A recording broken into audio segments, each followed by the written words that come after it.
हाँ, नमस्कार। दोस्तों, आप लोग यही पूछा करते हैं कि जैसे कि डेंसो में कैसे जाएँ, डेंसो कंपनी में कैसे जॉब मिलेगी या कोई भी कंपनी में। तो इसका प्रोसेस ध्यान रखें। मेरा जो अनुभव है मैं बता रहा हूँ कि हमेशा कंपनी से जो भी जाते हैं एचआर वगैरह, वो कॉलेज वालों से ही संपर्क रखते हैं या कोई भी ऐसा इंस्टीट्यूट होता है वहाँ से संपर्क रखते हैं और वहाँ बताते हैं। तो कॉलेज वालों को ही पहले मालूम होता है, फिर कॉलेज वाले अपने बच्चों को बता देते हैं। तो इस प्रकार से बच्चे जान जाते हैं व्हाट्सएप के माध्यम से, या अक्सर व्हाट्सएप से ही मैसेज मिल जाता है। तो आप बच्चों से संपर्क बनाइए, सबसे बढ़िया रहेगा। तो और फेसबुक पे भी होता है, जैसे कि जहाँ प्लेसमेंट होता है तो वो कॉलेज वाले अपने फेसबुक पे भी कभी कभी डाल देते हैं कि हाँ यहाँ प्लेसमेंट हो रहा है। और फिर आप वहाँ जा कर के अपना इंटरव्यू दे सकते हैं। दूसरी बात यह है कि डायरेक्ट कंपनी पे भी जा सकते हैं। कंपनी पे जाएंगे, वहाँ कोई न कोई मिल जाएगा।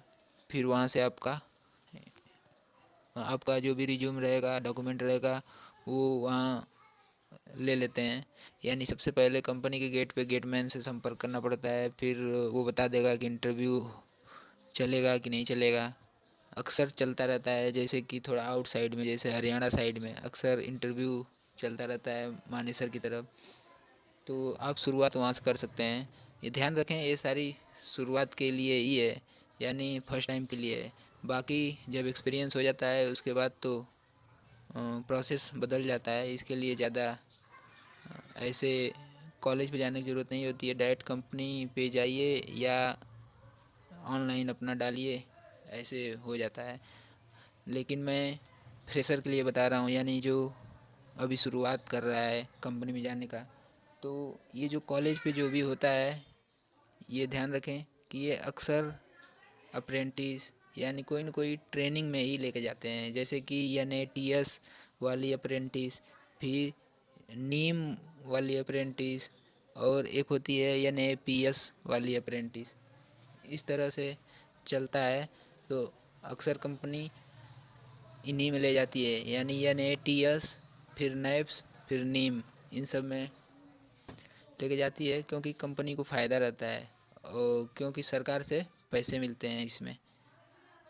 तो सरकार से कंपनी को पैसे मिल जाते हैं और फिर बच्चों को अपना अपना जो भी उनका नियम कानून रहता है उसके तहत वो बच्चों को मौका भी देती रहती हैं।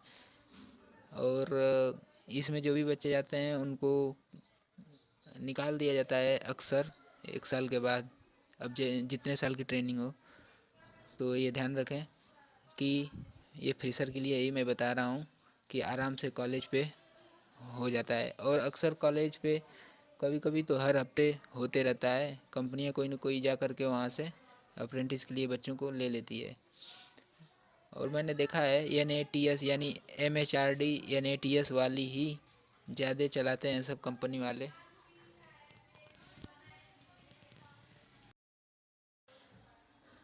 तो ये सब प्रोसेस में सबसे पहला प्रोसेस हमें अप्रेंटिस के लिए बड़ी कंपनियों का करना चाहिए, जैसे BEL हो गया, IOCL हो गया।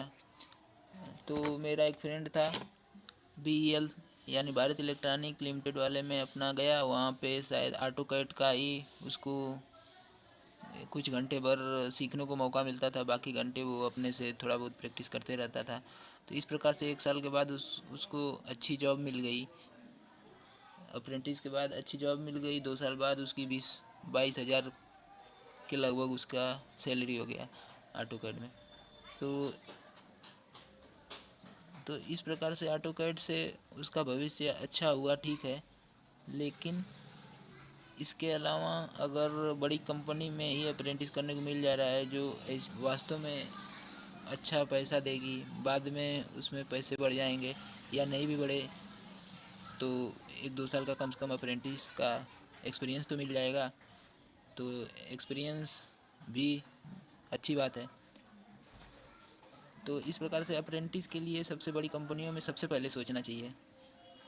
तो एक बार मैं फिर से बता दे रहा हूँ अब तक का क्या निष्कर्ष है कि आप सबसे पहले अप्रेंटिस के लिए ऑनलाइन देखें, वहाँ का अप्रेंटिस जैसे कि कोई बड़ी कंपनी हो, और फिर उसको ट्राई करने के बाद फिर मध्यम कंपनी देखें। जैसे ये सब हो गया जो मैं बता रहा हूँ, डेंसो कंपनी हो गई, जापानी कंपनियाँ, या कोई भी एमएनसी कंपनी, इस तरह से बड़ी कंपनियों का फिर देखें।